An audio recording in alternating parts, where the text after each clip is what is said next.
It's Thursday, the 29th of September, and this is Politics Live.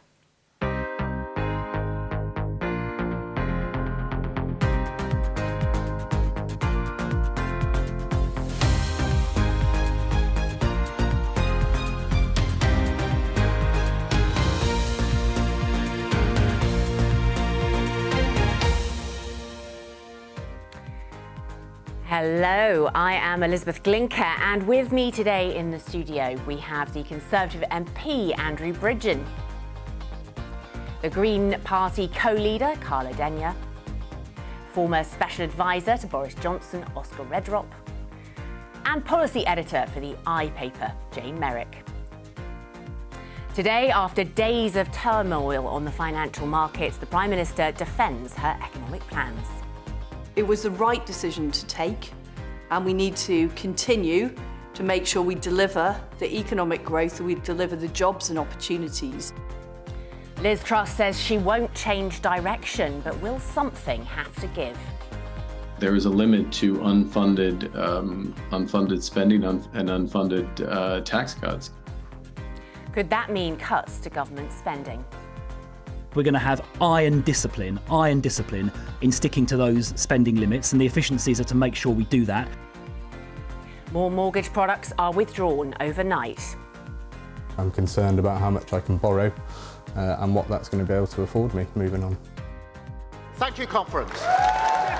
The Labour leader Keir Starmer made a big pitch for the Green vote this week. We speak to the Green co-leader about what that means for her party.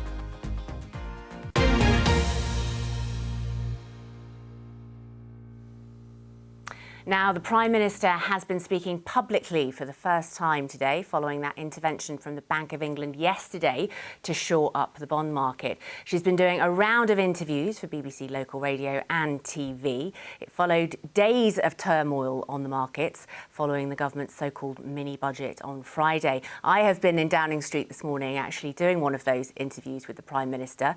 You'll be able to hear some of that after 5 o'clock today. But this morning, she was live on several BBC local radio stations, and it would be fair to say she didn't have a particularly easy time of it. Andrew Bridgen, I'm not sure if you heard any of those clips. There's quite a few of them knocking around now on social media and elsewhere. Do you think she has reassured people with that performance this morning? No, I haven't heard the clips this morning, but I'm looking forward to hearing them. The government have got, and the Prime Minister and the Chancellor have got two issues to deal with at once, which is unusual. They've got to deal with inflation, and they've got to deal with the economic situation, with the shallow recession we find ourselves, which is worldwide, which we want to get out of, so economic growth. Unfortunately, the Bank of England have only got a mandate to deal with inflation, and I think one of the problems we've got to more closely align fiscal policy from the Treasury with monetary policy from the Bank of England. Andrew, let me play some of those clips to you now so you can get a flavour of it. This is about Putin and the war in Ukraine. That is why we are facing So the such Bank high of England's energy intervention prices. yesterday was the fault of Vladimir Putin, was it? What I'm saying is it's very difficult and stormy times. We need to borrow more this winter for the energy crisis that we're facing. And I think that was the right thing to do. We're going to end up paying more in That mortgage. We're going to spend more in mortgage fees under what you've done, based on the predictions, than we would have saved with energy. I don't think anybody is arguing that we shouldn't have acted on energy. Do you actually know where Preston New Road is, where they have been fracking? Well, I don't think I've been to that site in the past. Shouldn't you? Well, as I've said, we will only go ahead with projects where there is local consent. Just a flavour of it there, Andrew. Liz Truss being given a pretty hard time by some of those local radio presenters. Is that reassuring? Is that performance reassuring? Well, it was clearly hostile questioning. I mean, does anyone seriously think the government shouldn't have intervened to bring in the energy price freeze? I don't think that's what they're saying, though, is it? I mean, I don't. To be fair to those presenters, we just had a flavour. I mean, what the Prime Minister probably should have said is that the intervention on the energy price freeze has, according to the Treasury's own figures, will reduce the peak of inflation in the UK by at least 5%, because that energy price freeze is for all consumers and for all business and all the public sector. So the inflation will be reduced from its headline level by at least 5%. That means the Bank of England will not have to put interest rates up as high to control inflation if the energy price freeze wasn't happening. And clearly, we all know that putting up interest rates strengthens your currency. Well, the fact that the markets know that we're not going to have to put our interest rates up as high as we would have done. And I think it's a policy that will have to be accepted and introduced by lots of countries across the world, or they're going to see the whole economy collapse this way. That's a defence there of the government's position. Carla, do you feel reassured by what the Prime Minister said today? Well, Andrew's point there seems to be slightly missing the point. I think the reason that the markets have been spooked and we've had the run on the pound isn't the energy price freeze, it's the mini-budget that was announced last week. And I think this, unprecedented for decades economic crisis that we're now in is, if not caused, then at least worsened by the decisions that this Conservative government have made over the last 12 years and especially last Friday. And it just goes to show what happens when you make decisions based on ideology rather than based on evidence-based policy. OK, under a previous government, Oscar, you'd have been there this morning, probably, wouldn't you? Shepherding the Prime Minister through it. Was it an effective performance, do you think? Well, look, I mean, I did before the May elections, I did a GNS kind of local BBC radio round with Boris, and they're almost quite physically quite gruelling. They've gone for a really long period of time. You're having to kind of tightrope between the national issues of the day and, of course, then, presenters asking you with uber local issues. So they're really, really difficult. I've seen criticism of this media strategy, in inverted commas, this morning. I think that's quite harsh in the sense that so much, strategy, particularly when it comes to media, is often by slightly undercutting my own job here, but it's slightly chance. I imagine this would have been in the diary for around a week or so before conferences. You always do a GNS before conference. And then they're all sat around the table going, well, we can't cancel this, obviously. So, look, it wasn't ideal. What I would say in Liz's, the Prime Minister's defence, is there wasn't too much toing and froing between lines. She kind of had her script and she stuck to it. Yeah. She certainly did stick to it. She had her line and she wasn't shifting. Jane, what's your view on it? Of course, there could have been criticism had she cancelled this. It is a long-standing arrangement. How do you think it went? I think it would have been worse if she'd cancelled it, because we had 3 days where there was no minister at all. We only started to see ministers coming out yesterday after 2 days of uncertainty on the markets. But I think the Prime Minister came across this morning as if she's in denial. She was talking as if nothing since Friday had happened. She was talking about the energy price guarantee and help for households. But all of that help that they're doing for households is being wiped out by people who've got mortgages, who are seeing the cost of their mortgages going up. She didn't seem to have any empathy. She was asked about whether she could guarantee that pension funds will be OK, people's pensions will be OK. That's what people are worrying about. And she wasn't able to do that. She seemed very unprepared on the issues that people are really feeling very strongly about. Andrew, do you want to respond to that? Yes, but as I've pointed out, because of the energy price freeze, inflation in this country will peak at least 5% less than it would have done if the government hadn't intervened. That means that the Bank of England will not have to increase interest rates, which will affect people's mortgages as much as they would have had to do.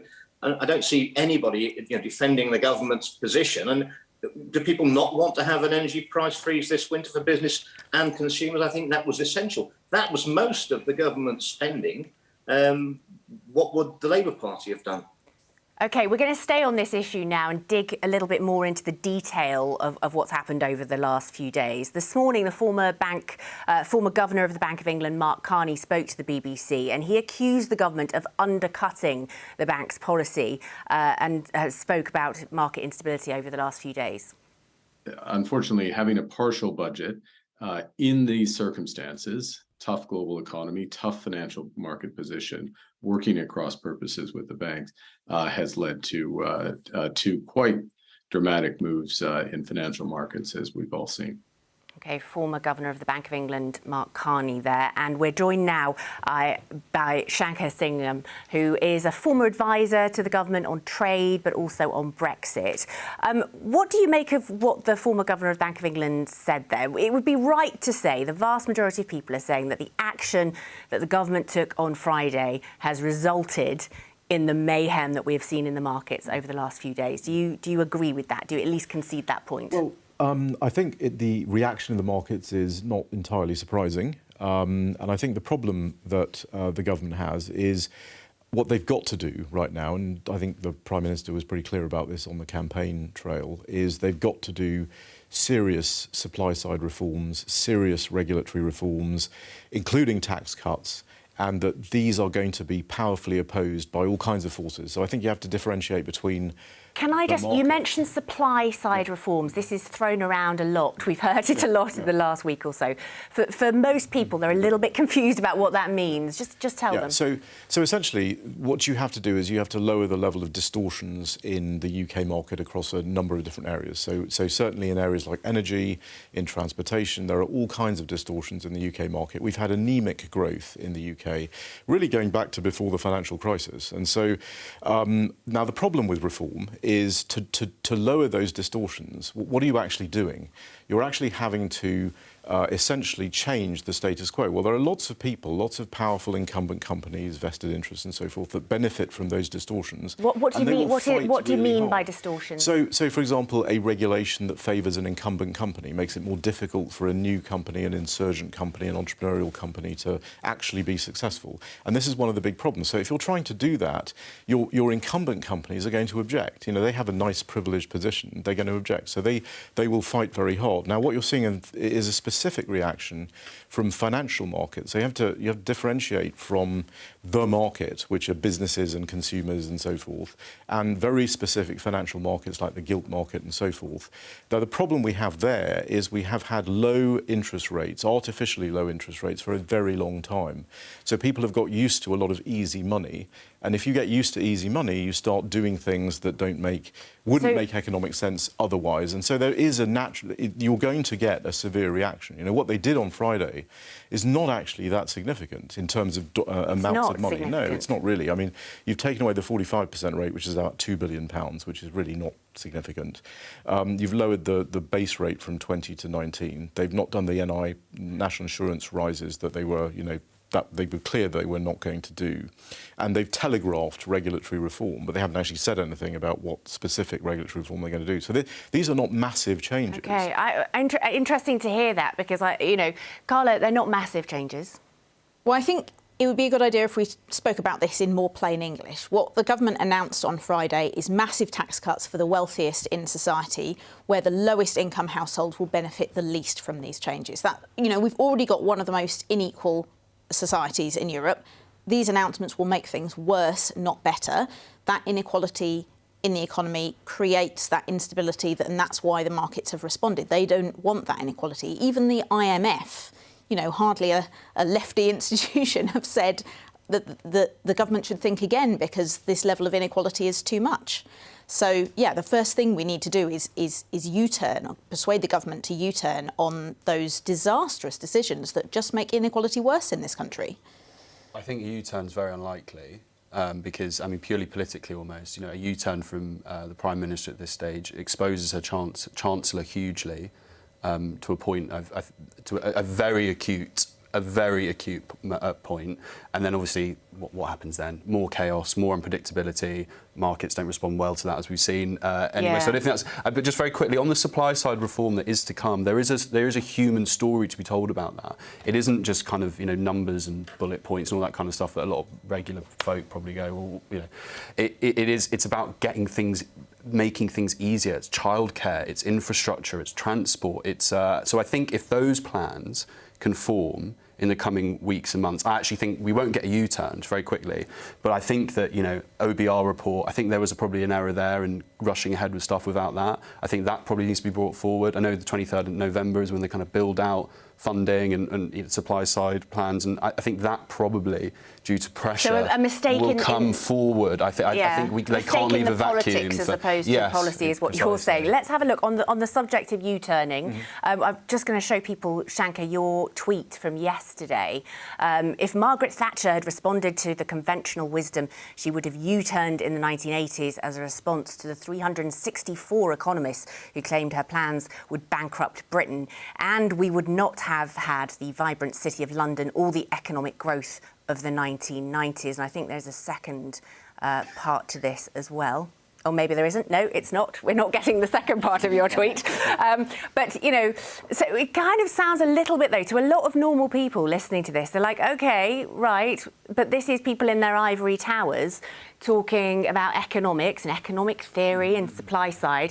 Actually, for them, they are desperately, desperately worried about not being able to afford to pay their mortgage. Yeah, so just to follow up what Oscar was saying, what happens when you lower distortions? When you lower distortions and you make the economy more favourable to insurgent companies and entrepreneurs and so forth, you lead to more competition, you lower price, you lower cost, and that's what people actually need to see. They need to see lower prices and lower costs. When you do that, when you reduce distortions, you're actually, the target, the people who are affected the most by that, the people who benefit the most by that, are the lowest, the lowest level of the socio-economic layer. The poorest people are affected the most. They're benefited the most by that.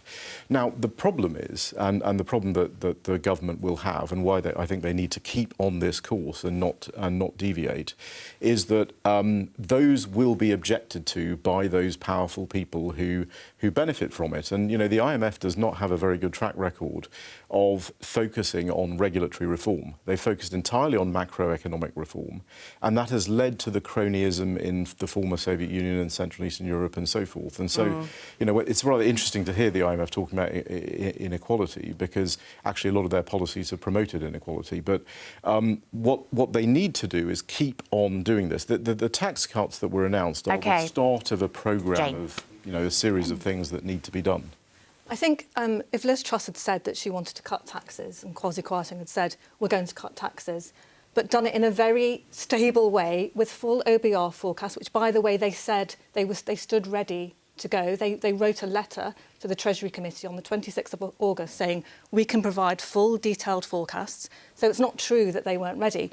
If they had done that, then the markets wouldn't have been spooked. If there hadn't been a huge 45p axing of that rate, if they'd done that and if they'd flagged it more, there hadn't been the rabbits, there hadn't been the sort of not having an absence of OBR, we wouldn't be in this situation. We would still have tax cuts coming down the line. We would still have the government trying to bring down inflation, as Andrew Bridgen has talked about, but we wouldn't have mortgages going up. I mean, the point is, yes, there is an argument that says that the Bank of England should have put up interest rates sooner, but it would have been in a more gradual way. We're now looking at a potential interest rate rise of 1.25 percentage points. That's going to be a massive shock. And as we've just heard, you know, this is matching to real people. People's mortgages are going up this month. Do you want to come back there, and then I'm going to speak to Andrew, because I can see that he's trying to talk to us as well. If you want to just come in there. Yeah, I mean, one of the big problems we have in the economy is very, very low interest rates for a very long time, and that has led to a lot of moral hazard, what people call moral hazard, which is, you know, essentially bad behaviour based on easy money, essentially. And what needs to happen is that needs to be corrected. Now, households in the UK, mortgage costs are not their only costs. They have food costs, they have energy costs, they have all of these costs as well. And you have to deal with the reform across the board to lower that whole set of costs. Now, a lot of the gilt market sort of reaction to this was largely because a lot of the pension funds and so forth have benefited from and have built products based on artificially low interest rates. OK, let's bring Andrew in there to get your reaction. Hold the course, Andrew. Is that what we need to be doing? Well, I was going to talk about the Bank of England. I mean, they are independent, but they shouldn't be seen as unaccountable. I think they were asleep at the wheel last year when they should have raised interest rates. Their target for inflation is 2%. That's their mandate. I mean, you know, we've seen inflation rise 5 times higher than their target. If that were a game of darts, it's not just missing the ball. They didn't even hit the right ball, and now they're they're trying to double down now. Andrew, we're sort of shifting the blame onto criticising the Bank of England there. I would like to get you on that point that Shanker's making about the government sticking the course with these reforms. Is that what they should be doing? How does that play with your constituents in Leicestershire? Well, at the end of the day, Liz Truss won the mandate from the membership of the Conservative Party. She's got her policies. We're 18 months to 2 years away from the next general election, and I think the party and the country need now to let Liz Truss carry out her policies. And I think one of the reasons the markets got spooked is normally Treasury announcements are well leaked in advance, and I think Kwasi did a pretty good job of not leaking out. So not leaking was the problem. I mean, you were a Rishi Sunak supporter. We know pretty much what the former Chancellor thought about this sort of thing. Back in August, he predicted that it would be complacent and irresponsible to ignore the risk of the markets losing confidence. I think Kwasi is a very bright guy. He's very capable. I think he will calm the markets before the announcement of the next fiscal event on, I think it's the 23rd of November. I think he'll come out and restate his fiscal policies. And I think we will see some spending reduction announcements from the government. I mean, clearly, with inflation running as high as it is, the spending caps on departments are going to be fairly tight anyway. So but I'm hoping we're going to see a few white elephants disappear. Was Rishi Sunak wrong then, Andrew? Was he wrong? He was right to raise his concerns, but I think we can balance this off by, if the government were to announce that the white elephant of HS2, which is unloved and unwanted and very badly managed, that would be a very good thing. And that I think you'd have a big fight on your hands with the West Midlands Mayor, Andy Street, about that. I think it's going to have to go to phase one because they've already built the tunnels under the Chilterns, but I can't see us ever building the rest of it. Right. Well, let's talk a little bit now about how this is sort of playing out in the country and for, you and your fellow Conservative MPs. We saw a short flash of it before, but I want to look now at a tweet yesterday from Robert Largan. He's the MP for High Peak. He says, I have serious reservations about a number of announcements made by the Chancellor. I do not believe that cutting the 45p top tax rate is the right decision when the government's fiscal room for manoeuvre is so limited. In my view, this was a mistake. And I have to say to you, Andrew, I spoke to another Conservative MP yesterday who told me this was madness, utter madness. Well, what we have to bear in mind is that the top 1% of earners pay 29% of all the taxes. We actually want to attract more of those people. If without them, and we just couldn't have any chance of either giving economic growth or balancing the books in the country. And bear in mind that those tax reductions are not coming in till next April. And as already been pointed out, the top rate reduction from 40 to 45 is only costing £2 billion to the Exchequer. And that's exactly the same rate at 40% that those same individuals were paying through all of the last Labour government. OK, Carla. Well, I thought it was really interesting, going back to what Oscar was saying, that he said he doesn't think there will be a U-turn. He didn't say there shouldn't be. I stick with... You can clarify that for us in a moment, Oscar. I stick with what I say. Like, the announcement that the Conservatives made on Friday was a disaster. There is near unanimous view amongst economic experts and across various political perspectives that this is a terrible idea. Tax cuts for the rich at a time when it's those on the lowest incomes that are suffering the most. As one of the regional BBC journalists said in the Liz Truss interviews this morning, people were wondering how they were going to heat their homes. Now they're wondering if they're even going to keep their homes. The announcements that the Conservatives have made are making the situation worse. They need to reconsider these tax cuts for the rich. You were nodding there, Oscar. Well, it's really tough. I mean, so, I've been speaking to a lot of Red Wall MPs. It's kind of why I got slightly involved with the Conservative Party. I thought after that 2019 election, something really genuinely remarkable had happened. Communities that hadn't been invested in, we won't go over all that, had been kind of left to tread water for so long. And now I don't quite know how those MPs go to their constituencies and they say, I know that, you may have been working on trains or, you're a nurse or you're a teacher, and we've said, we don't want to end up in an inflation death spiral, so we can't quite give you the pay rise you want at the moment.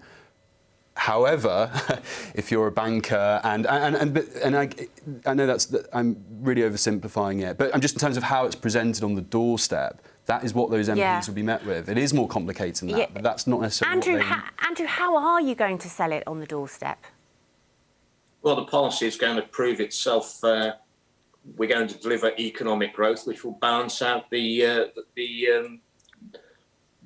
cost of that borrowing. At the end of the day, I think the die is being cast now. How this government, the new government under Liz Truss and Kwasi Kwarteng, how it deals with the inflation spike this winter, the energy crisis, and whether we deliver economic growth. Those are the battlegrounds that are going to decide who wins the next general election, and that's the path we're on now. Okay, Shankar, just I guess a thought from you on this kind of the distance between how easy it is to sell this and, in your mind, how justified this action is, how right this action is. Well, I think this is the right first step, and there's a series of steps that have to happen after this, and it will be a problem if it stops with this. It has to continue. You have to do everything with regard to lowering the overall cost and price of things. Now, I think what you have to deliver, what any government, whether it's this government or any government, has to do for people who are at the bottom end of the socio-economic ladder, who are poorer people, and people in red wall constituencies and so forth, is you've got a real choice. You know, are you just going to throw money at them? Or are you actually going to do the structural reforms that lower the cost of living for people? And you have to deliver in somebody's, weekly shopping basket. You've got to deliver lower energy, lower food prices, lower transportation costs, and that requires competition, and it requires a reduction in some of the distortions that we've allowed to build up in our economy. And it's going to be very difficult to change those. But that's the clear choice. You can either carry on doing what you're doing, throwing money that you don't have at problems, or you can actually try to make a difference and actually grow on the basis of private economic activity. And that's what I think they have to do now. OK, all right, Shankar, thank you very much for joining us. We do appreciate it. I just wonder if you have a thought on any of that.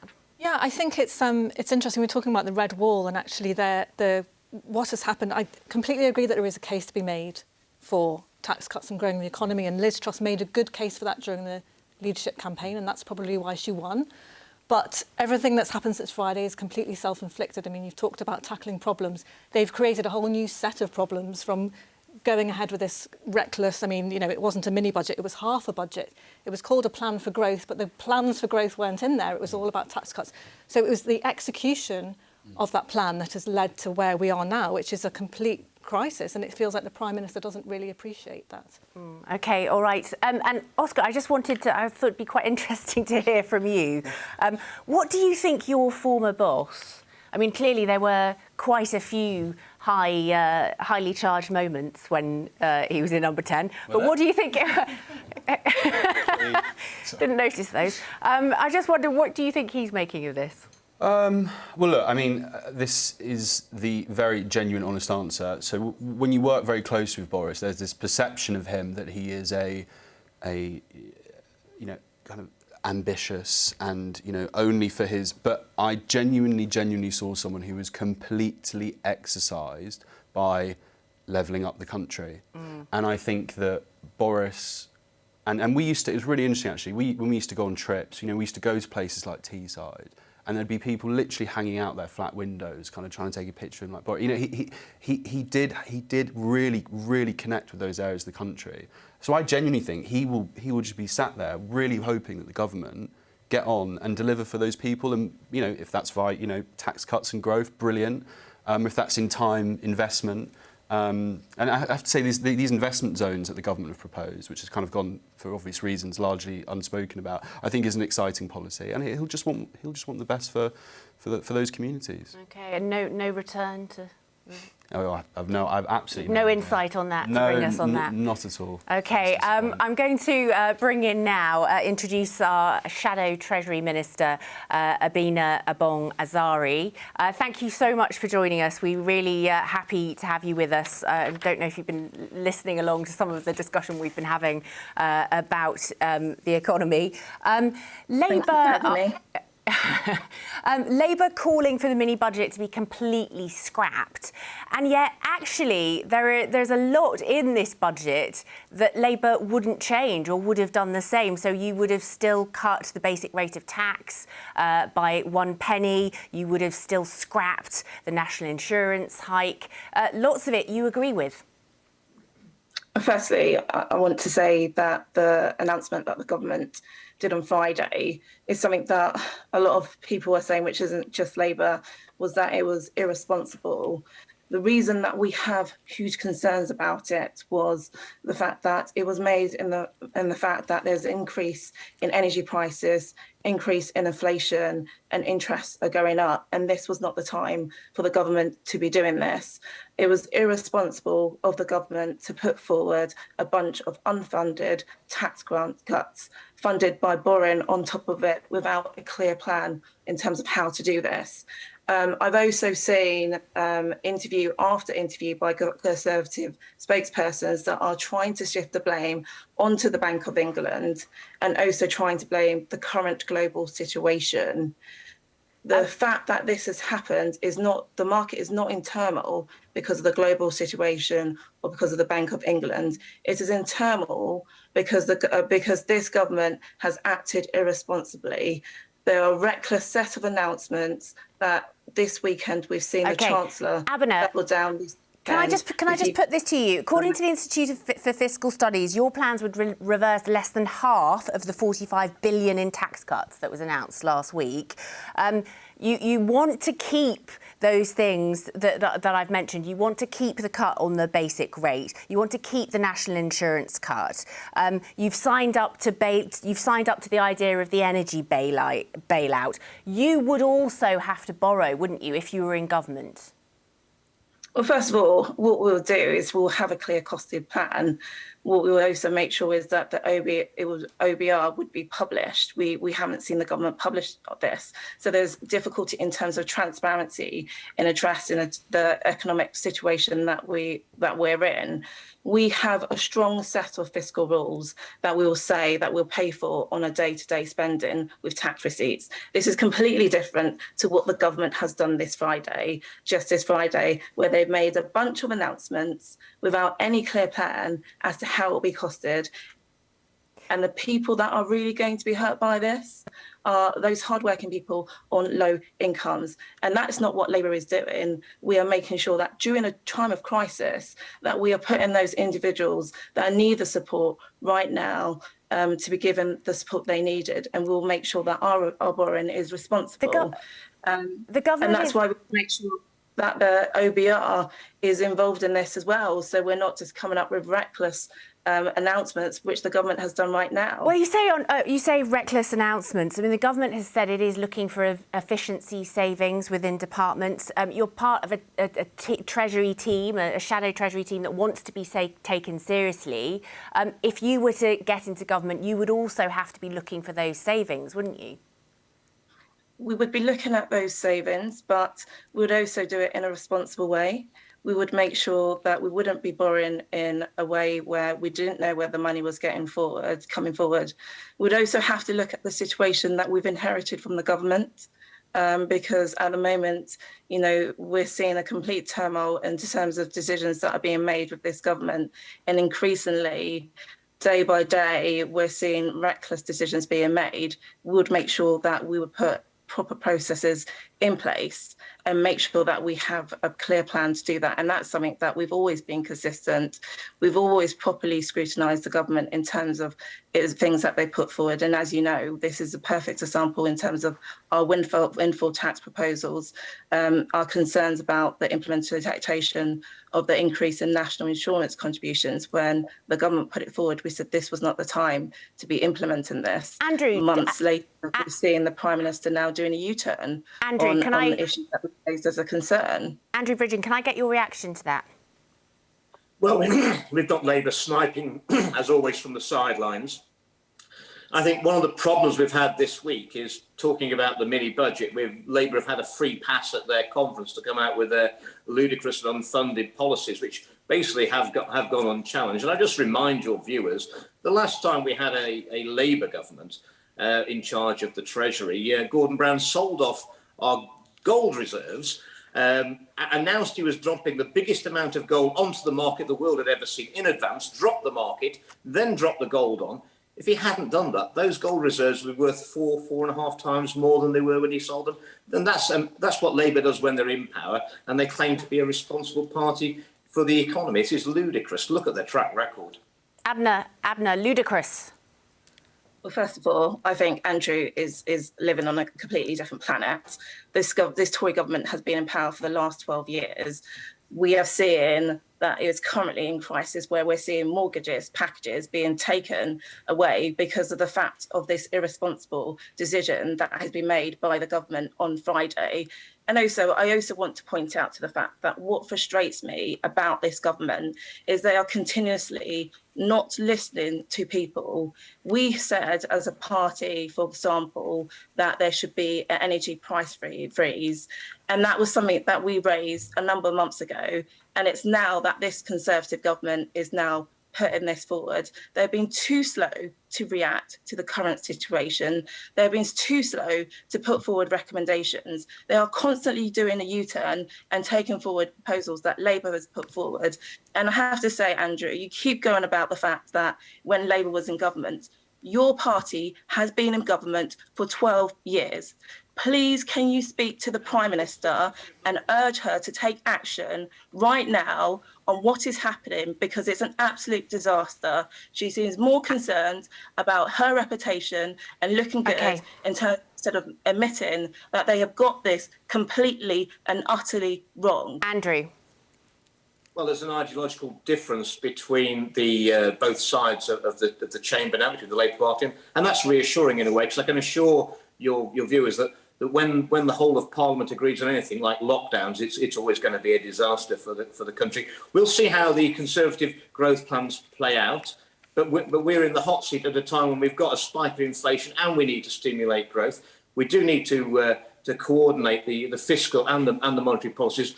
But my constituency voted for me as a Conservative MP over 12 years ago. Since then, now we've had the highest economic growth in the UK. We've drastically improved our living standards in North West Cheshire. We've got an excellent county council Conservative, district council Conservative. Okay. And if you want to come and see the economy working, come up to North West Leicestershire, my constituency.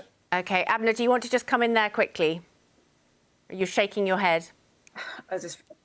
Sorry, I just think that Andrew is not really taking this seriously. We're in a situation that constituents like mine in Erith and Thamesmead are having to fund a tax cut for the wealthiest people in the country. But what's even worse as a consequence is the government ends up cutting people's pensions to pay for their own mistake.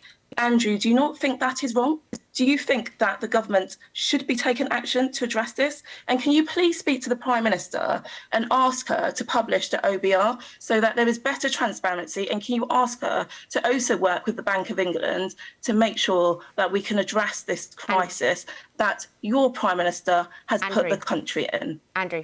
I had a meeting with Kwasi only 2 days ago where the OBR report will be coming out. Kwasi will restate his fiscal rules, I think, in the days and weeks ahead, possibly even at our conference next week. The government's got a big job to do. We've got 2 years to deliver it, and I think they were ambitious to start with the mini budget. The market will get over it, and we will move forward. At the end of the day, the proof will be in the pudding. We can argue about these policies all we want to. The public will decide, and they will see whether they work or not. OK, Abner, I just wanted to say thanks very much for joining us. I can only imagine that would have been an even more lively discussion had you two actually been able to see each other. Can I also just say something? Yeah. Can I just go back on what Andrew said? He said that the government has put forward an ambitious project package on Friday. It's not ambitious. It's an absolute mistake and it's reckless, and they need to make amends and they need to acknowledge that they got this wrong. You've made that point very firmly. Thank you, Abner Apong Azari from the front bench, the Labour front bench there. I'd put it to you guys. Would it be fair to say, though, whatever the rights and wrongs of this, you can have that argument, but the Conservatives appear to be losing the PR war. They're losing this in the media, they're losing it in the country. People are very uncomfortable with this budget, it would seem. Yes, and I think if it started on Friday when I think the value of the pound slumped and everyone sort of said, OK, I think people in government were saying we were expecting this to fall a bit, but actually over the weekend, Kwasi Kwarteng talked about more tax cuts to come. That led to the record fall in the value of the pound. But in the 48 hours after that, we had no ministers. We had sort of, the Chancellor was talking to MPs behind closed doors, talking to people in the city. But they weren't coming out. And that kind of uncertainty, that lack of reassurance, it doesn't mean to say you need to come out and say, we're taking charge of this crisis. You don't need to, convene COBRA. But having that sort of that presence there, I think, would reassure the public that they're in control. And I don't think they've appeared to be in control. So Labour are winning, in your view, in that, as regard perception? Yeah, they've had a good opportunity this week, obviously, with Labour conference. And I should say there is a convention that opposition ministers don't appear on the TV at the same time. But I think they could have made an exception. Okay, do you accept that as well, Oscar? Labour are winning on perception? Well, I mean, as Andrew kind of hinted at, I know a lot of people don't want to hear it sometimes because I think almost as a society we haven't quite almost dealt with it together. But this government have had to deal with a global pandemic, the like we have not seen in 100 years, and they've also now having to do, the aftershock of that, and they are also having to deal with a European war. Yeah, but in a sense, that's behind us, isn't it? Looking forwards. But it's something that the government have had to deal with, and it isn't behind us. It absolutely, the aftershocks of these events live with us still to this day. And I think it is quite easy for Labour to do a really kind of chest-beaty conference and kind of stay a little bit on the outskirts of scrutiny. What I would say is Keir Starmer is getting a hell of a lot better. I have to, absolutely do. Elizabeth, I think that your line of inquiry with Labour just then was exactly right. How much difference is there actually between the Conservative position and what Labour are saying? Probably not as much of a gap as voters would expect and hope. Labour aren't offering they're still planning to make tax cuts. Presumably that means, not investing in services, not investing in helping people out of inequality. The Greens, so we've got our conference coming up just this weekend, and we're going to be announcing an emergency plan that actually helps solve these problems. That includes a much better watertight version of the windfall tax, which we call the dirty profits tax. Unlike Sunak's, it doesn't have the massive loopholes for oil and gas companies.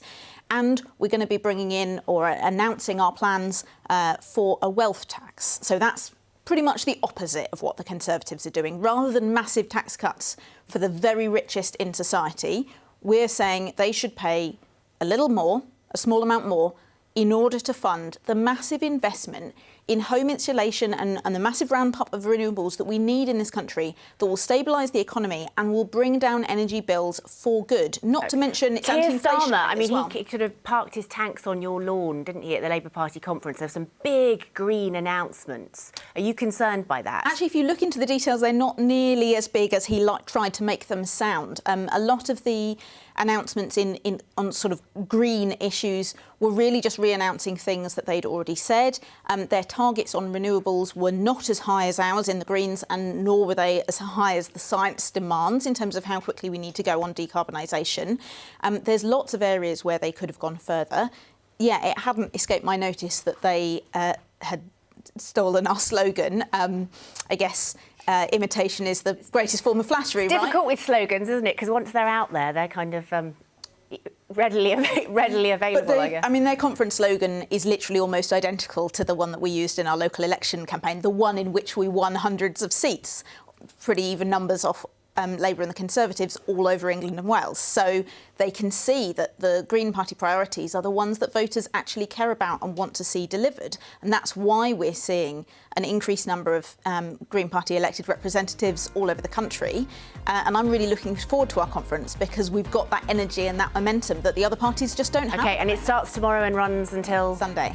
OK, all right. Thanks very much, Carla. Thank you to all of my guests this lunchtime. I'll be back with Politics UK at 12:15 tomorrow. Bye-bye.